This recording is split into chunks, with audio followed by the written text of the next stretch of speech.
Assalamualaikum warahmatullahi wabarakatuh. Halo semuanya, kami dari kelompok 7 akan mempresentasikan hasil kerja kami dalam praktikum pembelajaran mesin di kelas RC. Nah, di sini kami mengambil judul pemodelan distribusi Gaussian pada variabel otomotif MPG. Yang mana di kelompok 7 ini beranggotakan. Oke, yang pertama ada M. Gilang Martiansyah, selanjutnya ada Arsya Azahra, kemudian ada Marsyanda Putri, kemudian ada Rahmat Putra Aji, dan yang terakhir ada Kiwit Novitasari. Oke, jadi distribusi Gaussian atau yang sering kita sebut distribusi normal adalah salah satu distribusi probabilitas yang paling umum digunakan dalam statistik. Dalam konteks otomotif, distribusi Gaussian dapat digunakan untuk memahami sebaran data terkait dengan atribut-atribut penting.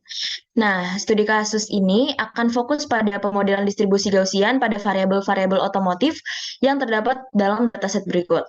Dengan tujuan memberikan kontribusi pada pemahaman lebih lanjut tentang karakteristik mobil-mobil dalam dataset ini dan menyoroti potensi aplikasi praktis dari analisis statistik distribusi Gaussian dalam industri otomotif. Nah, dataset kita ini tentang apa sih? Dataset yang kita ambil ini merupakan dataset tentang otomotif yang diambil dari situs GitHub, yang mana di sini kami akan menganalisis variabel otomotif MPG menggunakan pemodelan distribusi Gaussian. Nah, untuk part selanjutnya akan dijelaskan oleh Marsyanda. Untuk Marsyanda dipersilahkan. Oke, di slide selanjutnya yaitu ada tujuan-tujuannya apa saja sih? Yang pertama itu bertujuan untuk menerapkan teori distribusi peluang. Yang kedua, melakukan cleaning data untuk meningkatkan kualitas data, memahami metode Gaussian dalam menerapkan algoritma Gaussian. Next slide selanjutnya. Nah, di slide selanjutnya yaitu package apa saja sih yang digunakan di distribusi Gauss ini, yaitu ada Pandas, ada Matplotlib, ada NumPy, ada Seaborn, dan ada import norm.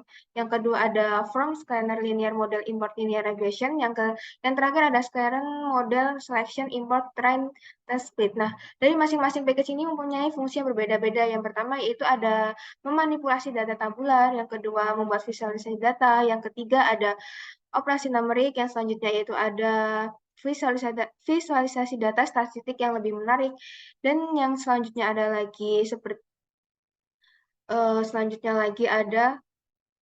distribusi normal dan ujian data distribusi normal dan uji Shapiro-Wilk, dan yang selanjutnya ada untuk strict learning untuk melakukan analisis regresi. Yang terakhir ada itu membagi dataset menjadi pelatihan dan pengujian dalam konteks pemodelan.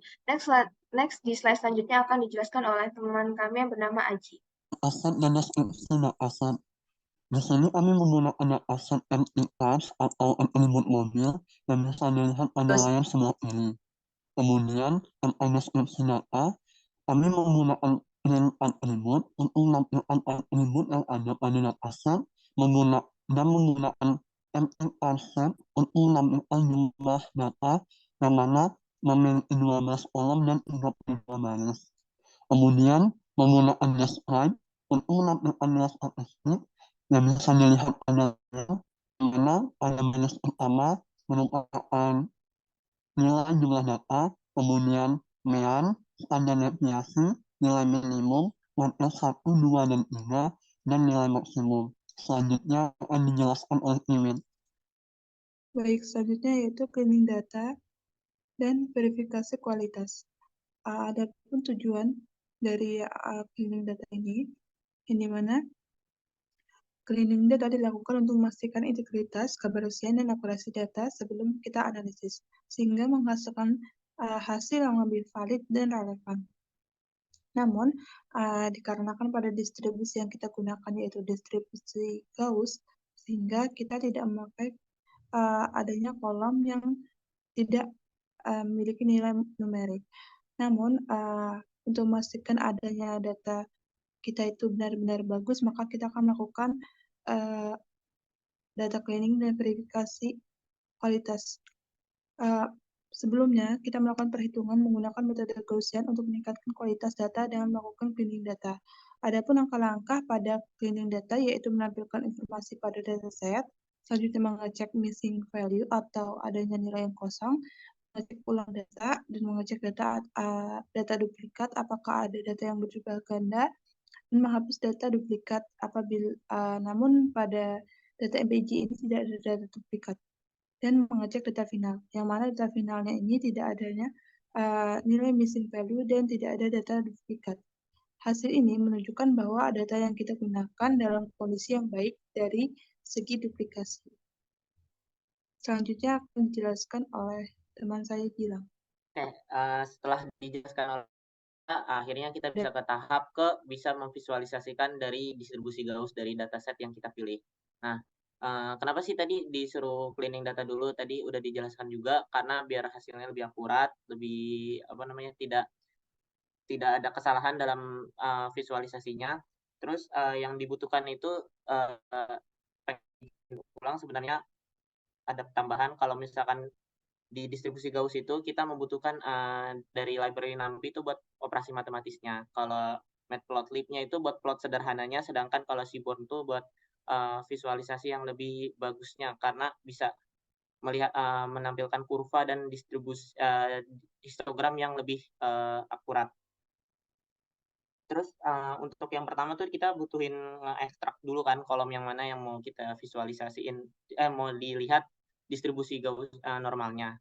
Jadi kita milihnya kolom MPG. Itu kolom MPG itu miles per galon yang keterangannya itu galon per liter untuk galon per mil jumlah konsumsi bahan bakar.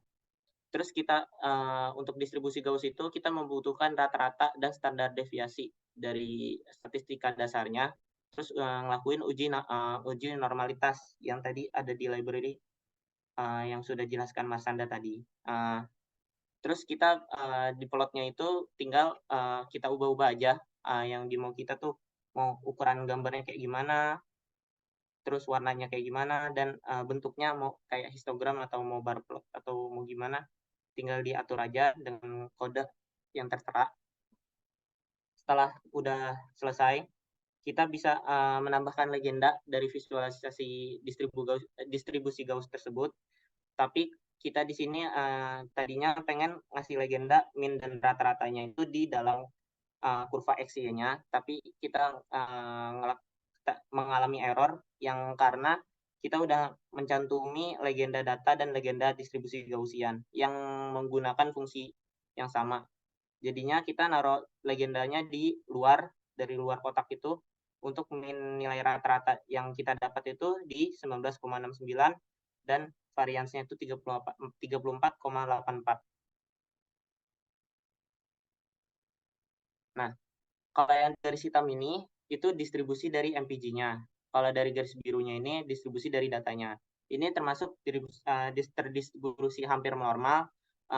Kenapa hampir normal? Karena tidak mengikuti garis biru ini dari data aslinya, tapi dia tuh min-nya tuh udah di tengah, udah di 19,69, mendekati angka 20 ya. Terus kalau misalkan pengen normal lagi sebenarnya gimana sih? Sebenarnya bisa aja datanya tuh di transformasi. Cuman karena di sini membutuhkannya untuk menampilkan distribusi Gaussian aja untuk di praktikum ini, kami tidak melakukan transformasi dari dataset yang kami buat. Jadinya datanya tervisualisasi seperti gini saja. Untuk selanjutnya akan dijelaskan oleh Arsy. Oke, baik teman-teman semuanya, terima kasih. Kesimpulannya, jadi distribusi Gaussian ini yaitu alat yang berguna nih dalam pemodelan data statistik. Dan temuan ini tuh dapat digunakan sebagai dasar untuk analisis yang lebih lanjut, seperti identifikasi outlier atau pengembangan model statistik yang lebih kompleks.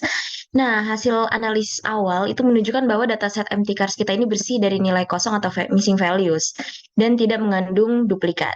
Ini memberikan dasar yang baik untuk analisis yang lebih lanjut. Kami fokus pada variabel MPG atau miles per gallon. Dalam analisis ini, kita dapat nih rata-rata dari MPG-nya itu sekitar 19,69 dan variansinya yaitu 34,84. Distribusinya cenderung menyerupai distribusi Gaussian yang telah dijelaskan oleh teman-teman sebelumnya. Nah, mungkin cukup sekian presentasi kelompok 7. Terima kasih. Wassalamualaikum warahmatullahi wabarakatuh.